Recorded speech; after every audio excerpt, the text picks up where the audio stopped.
Of course you're not working to import as many new citizens as we can into the United States to replace all the disobedient ones who didn't vote for us. In other words, you're being replaced and there's nothing you can do about it. So shut up. The great replacement theory, it's a lie, they yelled. George Soros has nothing to do with that. Stop talking. They said we were espousing something called the great replacement theory, a well-known racist fantasy. The great replacement. They acknowledge that it's real and they love it. This policy is called the great replacement, the replacement of legacy Americans with more obedient people from faraway countries. The great replacement plan is working.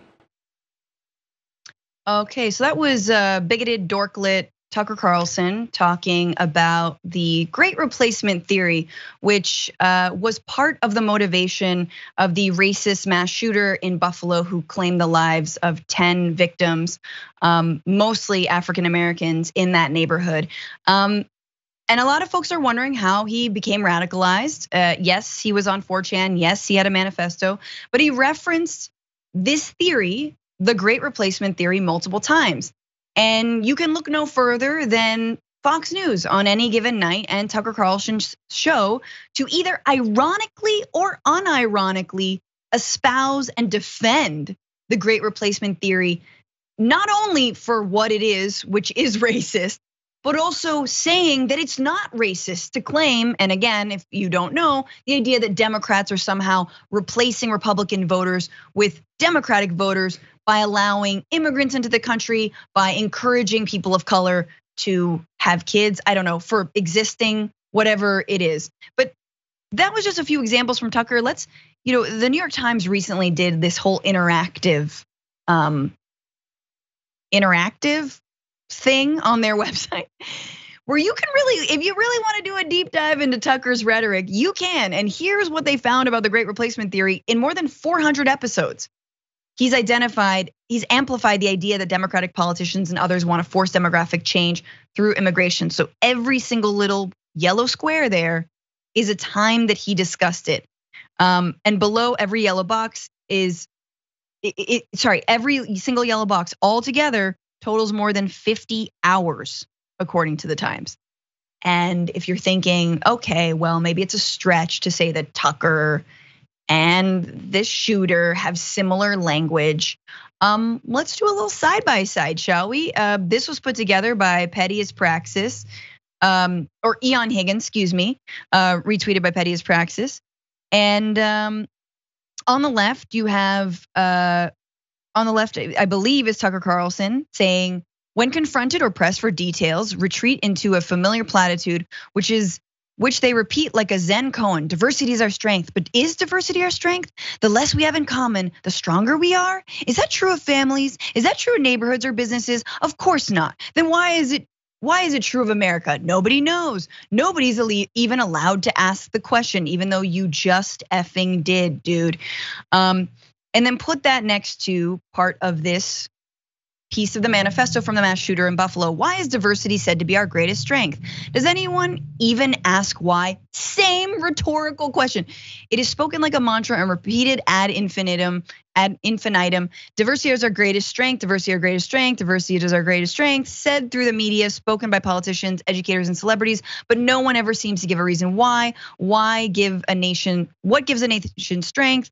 And how does diversity increase that strength? What part of diversity causes this increase in strength? No one can give the answer. It is the exact same thing. And if you want to really go back into diversity being our strength, talk to Native Americans who were here before the diversity of white colonizers arrived. See how they feel about it all. If you're so set on your white Christian settler colonial identity. But Anna, there you go. Yeah. That is the Buffalo shooter. Those are the words of Tucker Carlson. And yet, I don't know if you tuned into Fox News recently, they're talking about Democrats and masks? Of course. I mean, I'm not surprised. I would not put it past Fox News to do that. I think it's worth also noting, though, that Fox News is empowering and enabling a vicious ideology that has actually put a target on the backs of their own hosts in some cases, right? So the manifesto included these infographics that the Buffalo shooter put together, and it's separated by cable news outlet, right? So he has one for CNN, one for Fox. And what he did was take these tiny little pictures of everyone who works at those organizations and either happens to be Jewish or he thinks they might be Jewish. And he just has like the Star of David on their photo. And what also stood out to me is,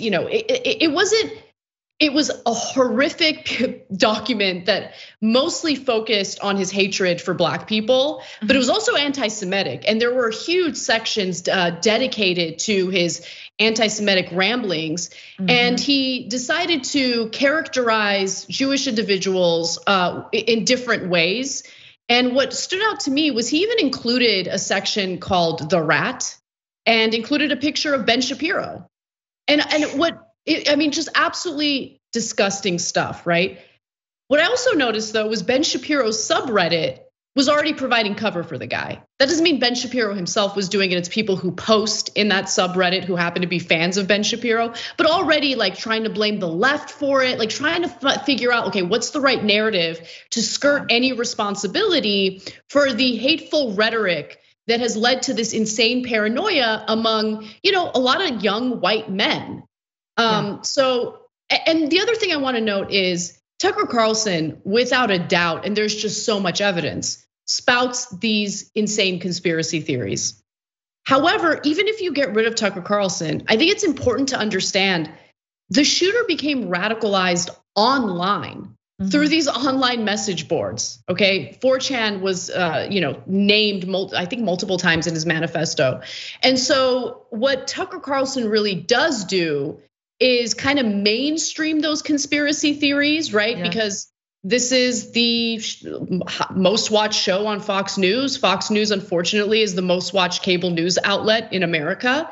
And so it's taking these terrible conspiracy theories from the dark corners of the internet and making them mainstream. Yep. And it's terrifying because then it gets regurgitated by our elected lawmakers, people like Matt Gaetz, Elise Stefanik. So this is more than just like, oh, lone wolf does a terrible violent shooting, but let's not focus on, the systemic issues at play.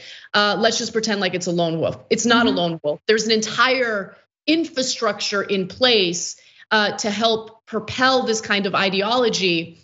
And it's terrifying because there's really nothing in place to stop it or to address it the way it needs to be addressed. And I think is the thing we need to focus on and hunker down on, especially people who work in the media. And I know you and I have talked about one mini step, which is reinstituting the fairness doctrine, having to cover controversial issues, but covering them fairly. But of course, journalists talked about their freedom of speech, but really at this point, Tucker Carlson's freedom of speech is very different than the freedom of speech of your average person just trying to shop on a Saturday at a grocery store and not be gunned down. So let's compare those two things. So we have to rein in Fox News somehow. I did want to just mention that I'm so glad you brought up the Ben Shapiro thing and the fact that within this great replacement theory is the idea that Jews are orchestrating all of this, right? And that, according to SPLC and a gentleman named Eric Ward, who's a wonderful researcher, really talks about the ways that anti-Black racism and anti-Semitism are deeply linked together and that we can't separate them out. And obviously, none of this has to do with what Ben Shapiro and other far-right commentators, specifically of who are Jewish, will have you believe, which is that it has something to do with Israel and that mentioning Israel. No, it doesn't. No, Netanyahu was the first person to congratulate Donald Trump the day he won.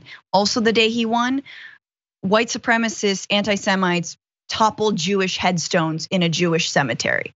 So let's put all that together and understand that this has nothing to do with the policies that happen in the Middle East, which are their own travesty. This is everything to do with keeping Americans safe. And again, speaking of shootings in synagogues, we are all in this together. This is part of the same sickness and illness. And yeah, it's only a matter of time before Shapiro is gonna go on his show and try to deflect and deflect.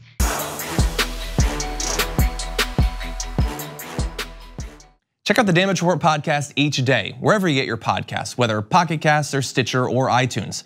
You can join me as I give you the news and stories you want, with a range of co-hosts and interview guests jumping in on the fun each day.